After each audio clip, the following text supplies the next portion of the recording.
एमाले नेता महेश बस्नेत र शोभा पाठक बीचको विवादले अहिले नेपाली राजनीति मात्र होइन, न्याय प्रणालीलाई नै कठघरामा उभ्याएको छ।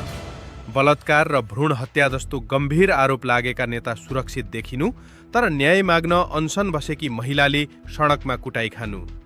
के यो लोकतन्त्र हो कि लुटतन्त्र? केही दिन अघि नेता बस्नेतकी पत्नीसहित करिब 15 जनाको समूहले शोभा पाठकमाथि बीच सडकमै हातपात गरे। कपाल तान्ने, लुछाचुडी गर्ने र टाउकोमा चोट लाग्ने गरी भएको यो आक्रमणले एउटा डरलाग्दो प्रश्न छाडेको छ। के अब पहुँचवालाका विरुद्ध बोल्नेको हविगत यही हुने हो? प्रश्न 1, प्रहरीको वर्दी कि कसैको भर्ती? गम्भीर आरोप लाग्दा पनि अनुसन्धान अघि नबढ्नु प्रमाणको अभाव हो कि माथिको दबाव? न्याय माग्दा कुटाई खानुपर्ने यो कस्तो कानुनी राज्य हो? प्रश्न 2, राजनीति कि अपराध लुकाउने ढाल? के कुनै बलियो पार्टीको सदस्य हुनु भनेको अपराध गरे पनि छुट पाउने लाइसेन्स पाउनु हो? यदि आरोप झुटो हो भने छानबिन किन हुँदैन?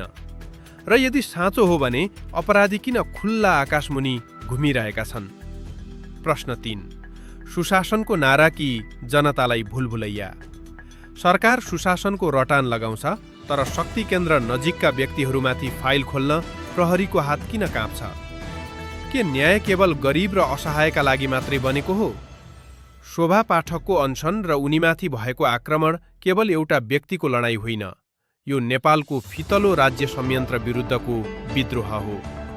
बलात्कार र भ्रूण हत्या जस्ता जघन्य आरोपलाई राजनीतिक षड्यन्त्र भनेर पन्छाउनु समाजका लागि विष सरह हुनेछ। तपाईको विचार के छ? के यो प्रकरणमा न्याय होला त? कि शक्तिको आडमा सत्यलाई सधैँझै दबाइनेछ? आफ्नो विचार कमेन्टमा लेख्नुहोला।